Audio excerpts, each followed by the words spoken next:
All right, this is called a hiccup. This is a variation of the burpee, all right? So just like in a burpee, you're going down the same way.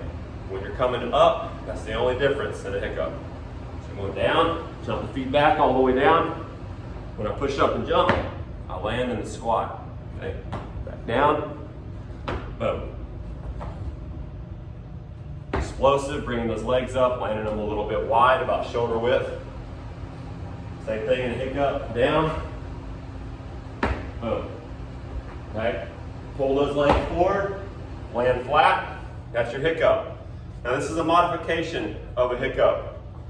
So when you go down, you can walk your feet back, go down, push up, walk your feet up, get in the squat, back down, one leg at a time, and in the squat, okay? Hiccups.